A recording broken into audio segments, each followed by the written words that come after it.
Bismillahirrahmanirrahim. Assalamualaikum warahmatullahi wabarakatuh. Alhamdulillahi rabbil alamin. Alhamdulillahilladzi anzala ala abdihil kitaba wa lam yaj'al lahu iwaja. Alhamdulillahilladzi khalaqas samawati wal ard wa ja'ala adh-dhulumati wan nur, tsummal ladzina kafaru bi rabbihim ya'dilun. Allahumma shalli ala sayyidina Muhammad wa ala ali sayyidina Muhammad. Baiklah saudaraku, mari kita lanjutkan pelajaran kita tentang asma Allah, sifat Allah yang ke-28, yakni Al-Hakam, yang memutuskan hukum. Dalam Al-Quran kata hakam yang menunjuk kepada Allah diantaranya dalam surah Al-An'am ayat 114. Kata Al-Hakam diambil dari akar kata artinya menghalangi, al-man'u. Misalnya dalam ungkapan hakamtu ad-dabbah, artinya aku mengekang kuda. Dengan demikian kata Al-Hikmah pun sebenarnya mengandung makna kiasan, karena makna sebenarnya dari kata Al-Hikmah adalah mengekang kebodohan. Kata Al-Hakam juga dipakai dalam Al-Hukmu Al-Fasil, hukum yang menentukan, dan Al-Qadha Al-Bat, ketetapan yang pasti. Hukum dan ketetapan itu bertujuan misalnya untuk mencegah terjadinya pertikaian antara dua pribadi yang saling bermusuhan.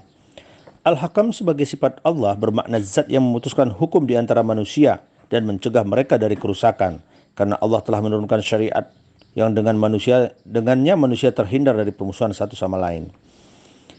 Allah Subhanahu wa taala adalah yang maha memutuskan hukum, artinya dialah sumber hukum dan pembuat hukum dalam kehidupan ini. Dengan demikian sudah sepatutnya manusia menjadikan hukumnya sebagai satu-satunya pedoman dalam kehidupan. Bila seseorang hamba menjadikan selain Allah sebagai sumber ajaran hukum, berarti dia telah menjadikan hukum tersebut sebagai tandingan hukum Allah. Padahal yang demikian itu sama saja dengan menyekutukannya, sedangkan Allah pasti murka jika hukum dan ajarannya disekutukan dengan yang lain. Quran Surat Yusuf ayat 40 yang artinya tak ada seorang pelindung pun bagi mereka selain daripadanya, dan dia tidak menjadikan seseorang menjadi sekutunya dalam menetapkan keputusan. Dalam kitab Sunan An-Nasa'i disebutkan bahwa Rasulullah SAW memanggil Hani, seorang sahabat yang memiliki julukan Abu Al-Hakam.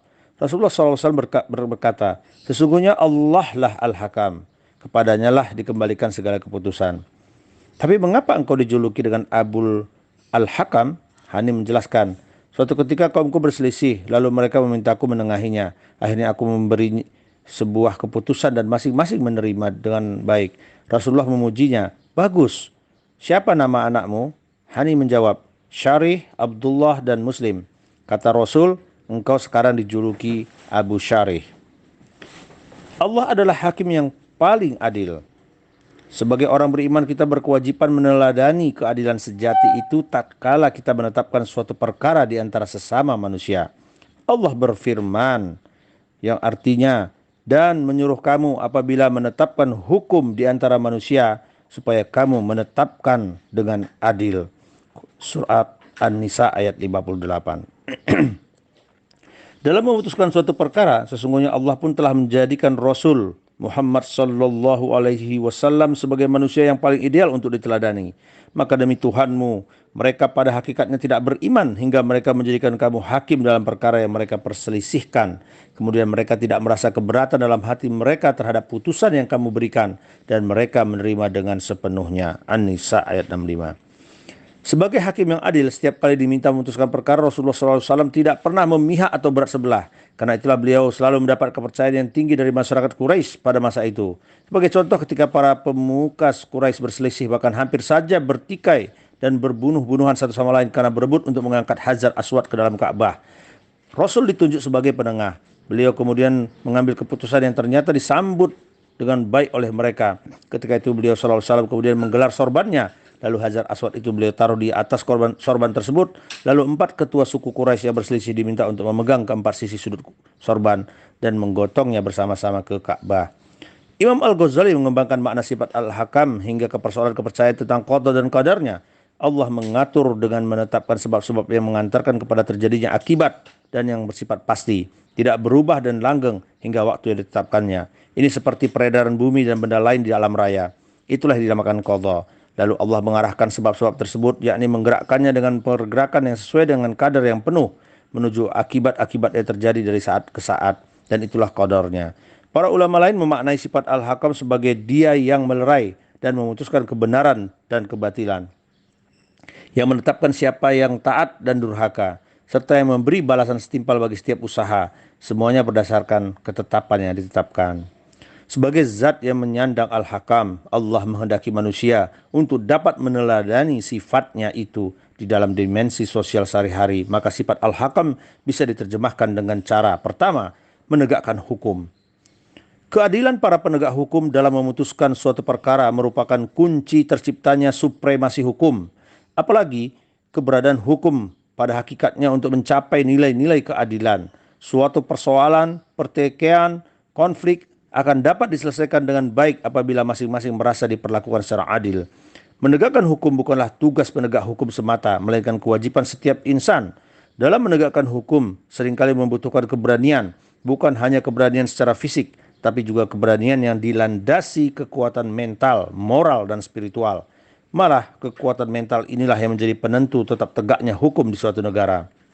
Lemahnya hukum di Indonesia misalnya disebabkan terutama oleh lemahnya mental para penegak hukumnya. Mereka tidak menjadikan Al-Hakam sebagai sumber landasan moral. Yang kedua, menjadikan hukum Allah sebagai aturan tertinggi. Bagi kita sebagai orang yang beriman, cukuplah aturan Allah saja yang kita junjung setinggi-tingginya. Sebab selain Dia Maha memutuskan hukum, Dia juga memutuskan nasib kita kelak di alam kekal. Karenanya hanya bersandar kepada sifatnya itulah kita memutuskan suatu perkara dan melaksanakan suatu aturan.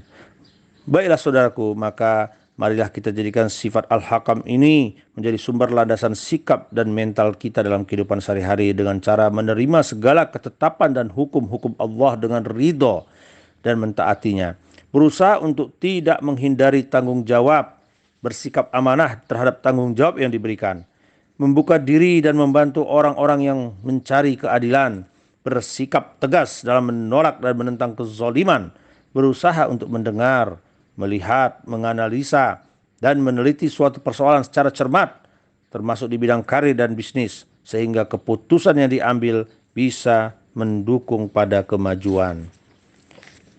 Abdullah ibnu Mas'ud radhiyallahu anhu berkata, jika engkau mampu, jadilah orang yang diajak bicara oleh Allah.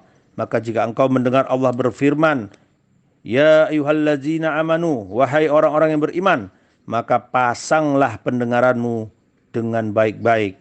Karena sesungguhnya dalam firman Allah tersebut ada kebaikan yang engkau diperintahkan untuk mengerjakannya, atau ada keburukan yang engkau dilarang untuk melakukannya. Demikian saudaraku, mudah-mudahan pelajaran kita dengan sifat Allah Al-Hakam yang memutuskan hukum ini bisa terefleksi dalam diri kita dalam kehidupan sehari-hari, menjadi orang yang berusaha untuk bertindak adil terhadap siapapun, memutuskan sesuatu dengan yang sebaik-baiknya, dengan seadil-adilnya. Demikian, wabillahi taufiq wal hidayah. Wassalamualaikum warahmatullahi wabarakatuh.